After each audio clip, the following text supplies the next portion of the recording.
Good morning, it's round 6, P2, day 4. I released 0.8 yesterday, so I'm starting to slow down a little bit. That's still a pretty high release for me. I usually am a 0.2, 0.4 girl. Let's see, intake for yesterday, all my normal fluids, coffee, black, apple cider vinegar in hot water, my 2 40-ounce jugs of water, a Cali Kicker that was iced, and then I had Pellegrino with lime while I was cooking dinner, and I'll get back to that one. Let's see, 12:30, broke my fast and had a spinach salad with 4 ounces of chicken, tomato, cucumber, and I did MCT dressing in that, and that actually was really good. And then at 5 o'clock I didn't measure them out, and I started popping them in my mouth while I was making it. I had a few raspberries and then some strawberries, and then a dollop of Fayet. I think it was 0%, probably, I don't know, maybe 6 ounces, a typical, one of those smaller portions. And then at 7:30, I had sauteed some onions, probably 1/8 of a cup in coconut oil, probably about a teaspoon of coconut oil, until they were caramelized, and then added some strips of steak that were supposed to be stir fry for my family, and they ended up having a prawn stir fry instead. And so I had the steak, I can't remember what it was, if it was like a London broil or it was pre-chopped or pre-sliced at the store. And so I added that to the onions with some salt and pepper and some hot chili seasoning and a squeeze of lime over the top, and then that was all I had for dinner. And it was really good. I think that I'll do that one again. My family had the shrimp saute, so you forget how much time it takes to chop all those vegetables up, but I did jasmine rice for them, chopped up a ton of veggies to have a stir fry with. They had regular oil, so I didn't have any of that. My youngest is on this anti-coconut oil kick for some reason, yet no one else in the family minds it, but she was the one that had the most practice yesterday sport-wise, and so I wanted to make sure that she ate, because if she smells the coconut oil, she'll just flat out not eat dinner. So I kind of accustomed the dinner to, or accommodated her. Let's see what else. I had one chocolate D with mac nuts. Those are just standby in the fridge for take off the edge, give me something sweet to eat, and they also help keep me regular. They are totally off protocol, and I would not recommend you try them unless you're willing to deal with the outcome. I don't know that I did very much coconut oil in my first round. It wasn't until later I started doing it. I do up to 2 to 4 tablespoons of coconut oil a day. And that does not work for everybody. And it may not work every round. And if I start seeing gains or a bunch of goose, I will change it up. But for now, it works for me. And again, it keeps me regular in the bathroom. So that is a big deal. So talking about cooking food for other people and how that makes you feel, and triggers, recognizing your habits. It's really interesting. I sauteed linguiça last night. I had bought 2 sticks of linguiça to eat during my load, and it was hidden in in the back of the fridge, and so I didn't want to waste it. So I figured, okay, some of them can add that to their stir fry if they want to, in addition to the shrimp. And so I am the linguiça eater in the house, and so smelling that was huge while I was cooking. I wanted to reach in and take a bite so bad, and it's all that tasting that goes on. If you're a cook, you know, you're tasting for seasonings and all of that before you eat it.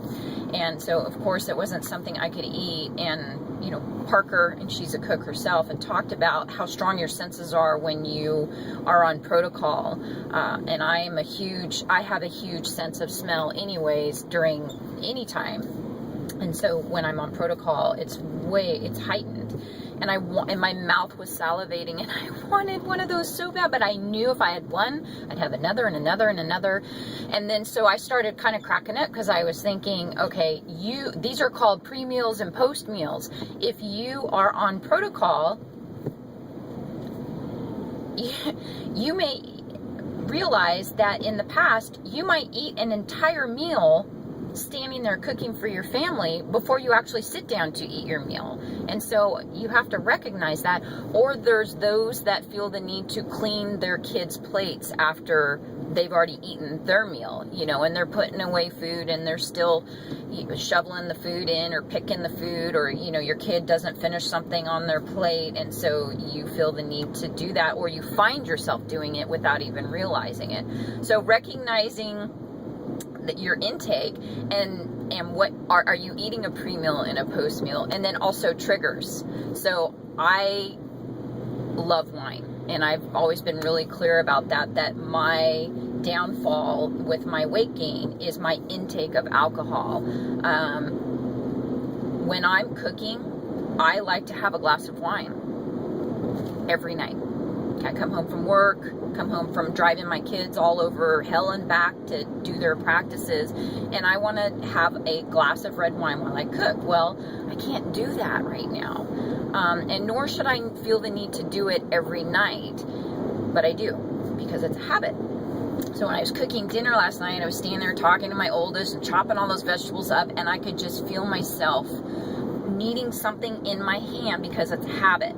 So I poured myself some Pellegrino and squeezed some lime into it, and just had that glass. And whenever I felt that urge, like I want a cocktail, I want a glass of wine, I would pick my Pellegrino up and try and satisfy that oral fixation of drinking, and that feeling of having something in your hand.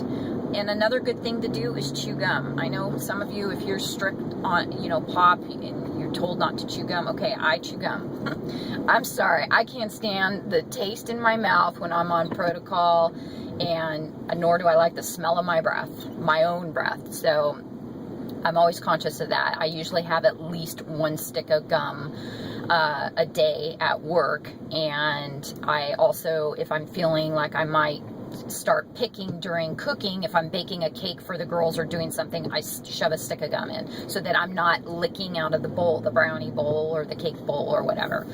And then I was kind of chuckling about all of that, because then Gina Mack posted a video about spitting food out. That was my last round. I was so not into the round, mentally prepared, that I would just almost forget I was on protocol, and I'd stick something in my mouth and start chewing on it. And then I'd go, what the hell am I doing? And I'd spit it out in the trash.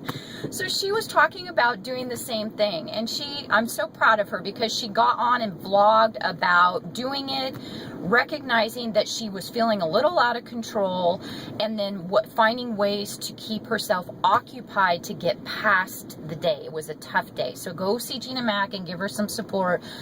And then also Tony, she needs some love too. She compromised her goal with a binge, and rather than toss the round completely like she may have done in the past, she got on, she vlogged about it, she acknowledged that she had a cheat binge, and she reset her goal. So I'm really proud of Tony. Go see her, and please give her support, because when you guys know, if you do those cheats, man, it can mess with your head. The gain, she only gained 1.5 pounds, but it was a gain regardless. And then real quick, I don't know how to say her name. Chiasm, CHIASM 75. She had a 2-pound gain. She's been popped.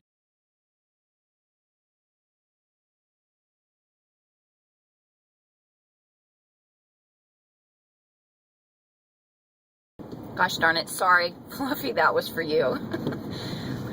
I lose 10 seconds at the 10-minute mark and you can't hear me if I'm talking, and I thought I could get it through and I can't. So that just means I'm going to talk longer now. Great. Sign off now for those of you that can't do these longer vlogs. Chiasm. She's been popped. She's pissed because she had a 2-pound gain. I mean, you could really just feel her frustration last night, and I'm wishing you a whoosh this morning. I'm so hoping that your fat cells were filling up with water so that you could piss them out and release them.